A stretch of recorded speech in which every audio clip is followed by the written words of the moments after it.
Nag-abiso ang system na na-awaken na ng bida ang necromancer. At napangiti ang bida dahil nagawa na rin niyang ma-awaken ang cursed ring. Agad-agad pinili ng bida ang class na necromancer.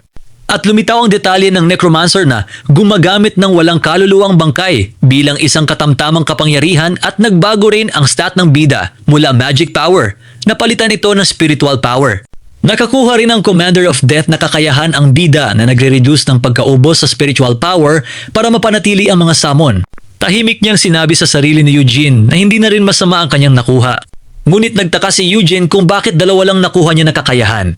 At ito ang Necromancer na may kategorya na magic at may kakayahang gumawa ng undead mula sa mga bangkay. At huli sa lahat ang Bone Whisperer na may kategoryang ring magic, ang spell na hinahayaan ng user na kontrolin ang mga buto gamit ang magic. Napagtanto nga ni Eugene na kung binalik niya ang oras, babalik rin ang level ng kanyang mga kakayahan. Napagtanto ng bida na kahit alam na niya sa teorya ang lahat tungkol sa necromancy, hindi pa rin yun nagiging tunay na kakayahan.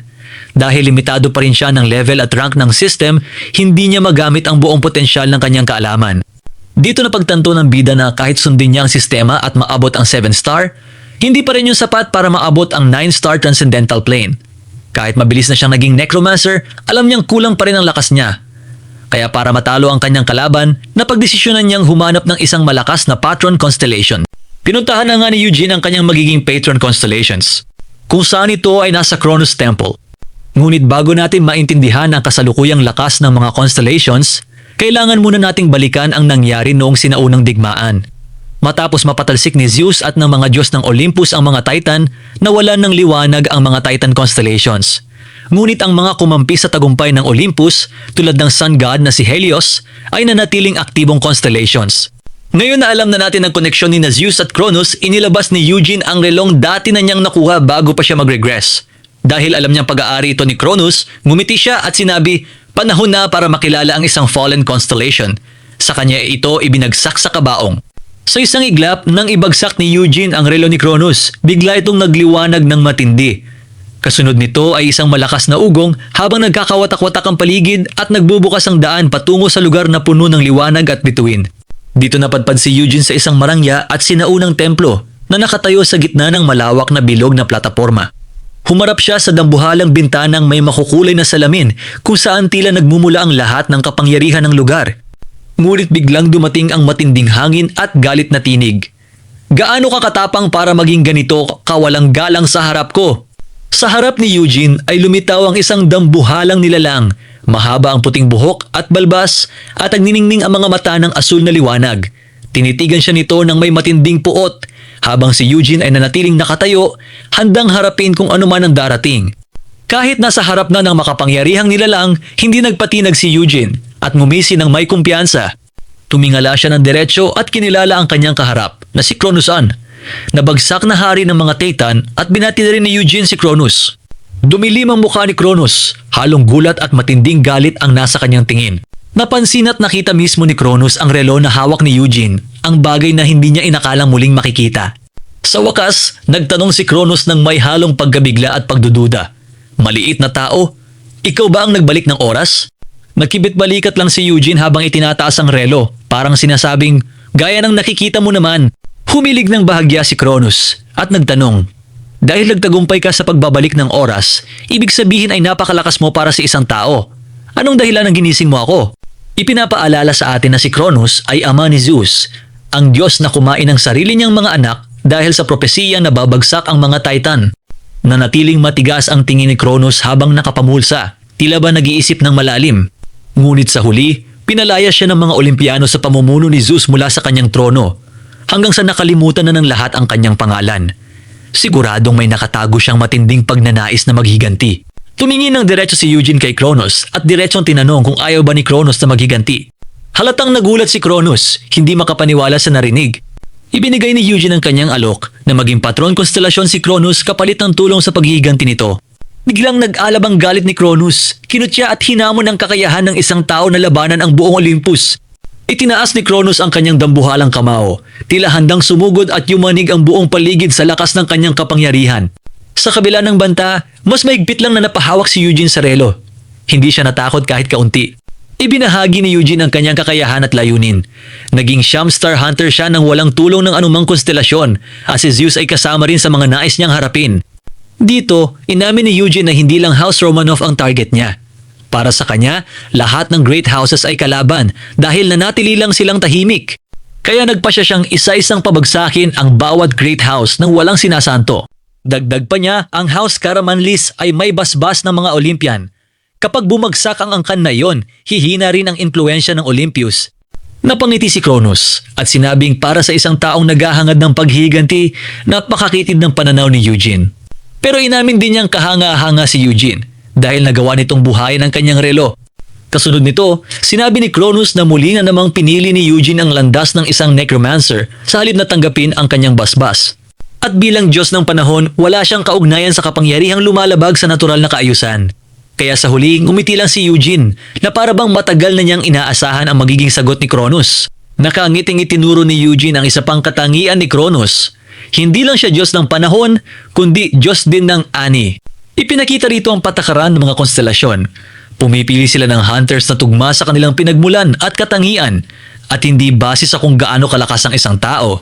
Kinumpirma rito, si Cronus nga ay ang Diyos ng panahon at ani na hawak ang kanyang simbolong karit. Ang karit ay simbolo ng ani at siya ring simbolo ng kamatayan, parehong umiikot sa siklo ng pagwawakas at muling pagsilang na sumusuway sa natural na takbo ng mundo.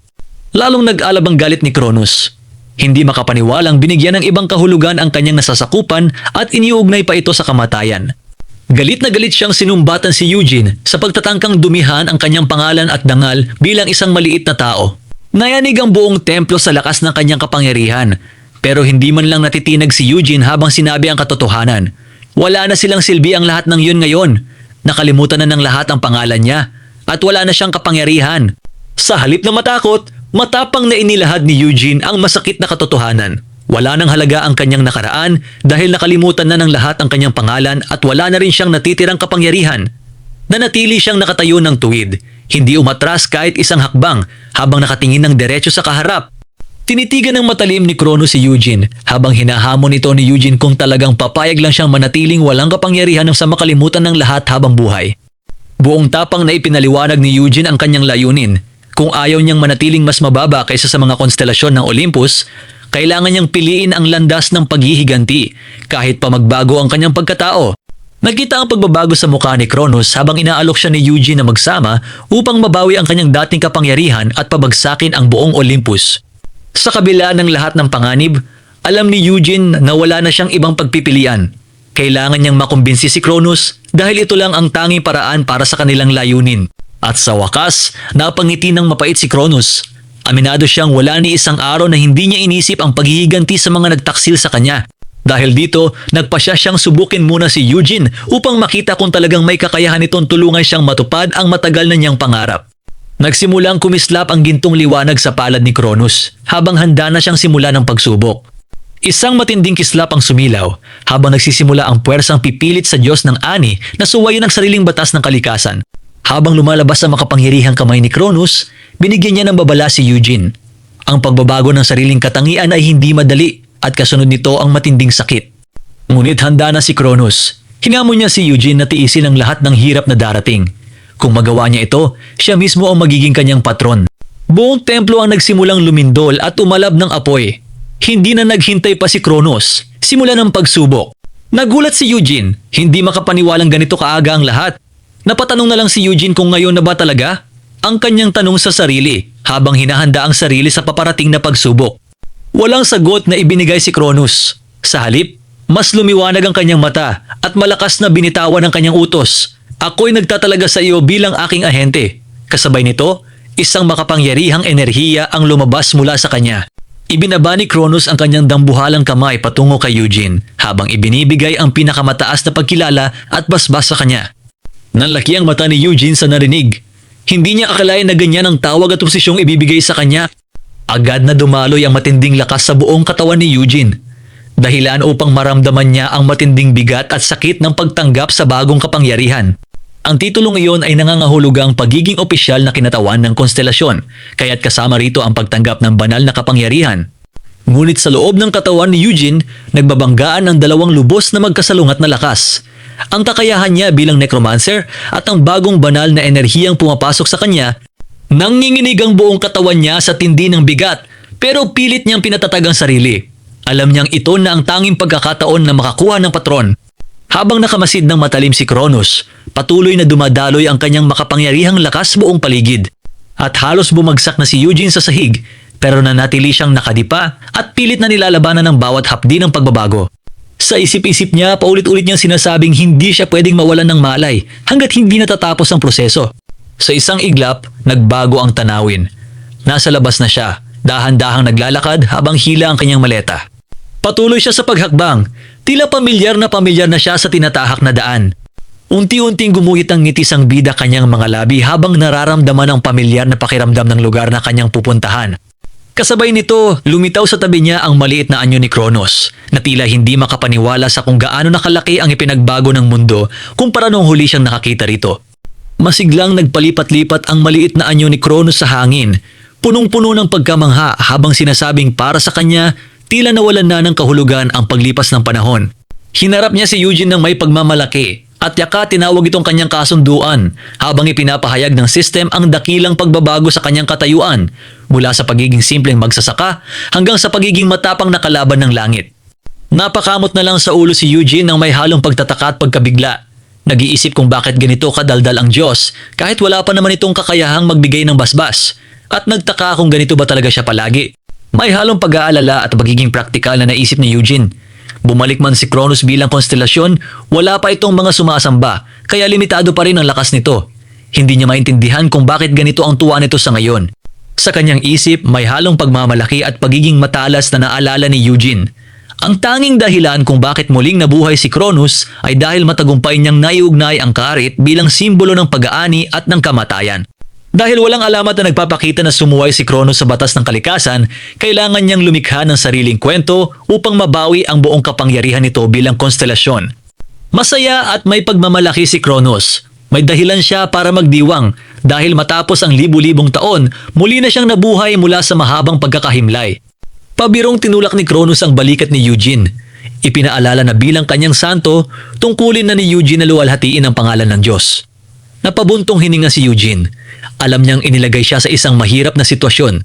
Napagtanto ni Eugene, ang pagiging santo ay ang pinakamataas na antas ng banal na klase at bigla na lang itong ipinilit sa kanya ng walang paghahanda. Sa madaling salita, ginawa ng Diyos na pari ang isang necromancer. Ngunit may lumabas na magandang epekto para kay Eugene. Tumaas ang bisa ng mga banal na kapangyarihan at hindi na rin mababawasan ang lakas ng kanyang dating kasanayan. Lalo pa si Eugene na namangha sa dagdag na kakayahan. Malaya na niyang mapagpapalit ang banal at espiritual na lakas at magagamit na niya ang lahat ng kagamitan at kasanayan para sa mga banal at mahika. Ipinakita rin ang bagong kapangyarihan na makukuha ni Eugene, ang paghigop ng buhay mula sa kalaban na maaari ring gamitin para palakasin ang sarili o magpagaling na may halong kapangyarihan ng kamatayan at kabanalan. Nakita ni Eugene ang paghahalo ng dalawang magkaibang lakas, ang ginintuang liwanag ng banal na kapangyarihan at ang madilim na enerhiya ng espiritual na lakas ng isang necromancer. Naisip ni Eugene na hindi kailanman may narinig na makagamit ng dalawang ganitong magkaibang uri ng kapangyarihan ng sabay. Nanlaki ang mata ni Eugene sa napagtanto, kaya pala niyang gamitin ng sabay ang sining ng mga patay at ang mga banal na kasanayan. Ito ay napakalaking lakas na hindi niya inaasahan. Sa halip na sagutin ng direkta, tumawa lang ng malakas si Kronos at ipinagmalaki na siya ay dating hari ng mga Diyos. Napahawak sa baba si Eugene. Masusing pinag-iisip ang mga sinabi ng Diyos. Pagkatapos mag-isip, gumuhit ang isang kumpiyansang ngiti sa labi ni Eugene na pagdesisyonan niyang ang tarangkahan sa Myeongdong ang tamang puntahan ngayon. Dito niya narating ang isang napakaganda at payapang lugar na tinatawag na Ancient Garden. Sa pagtingin niya sa paligid, alam ni Eugene na ito ang perpektong lugar upang subukan ang kanyang bagong natamong kapangyarihan.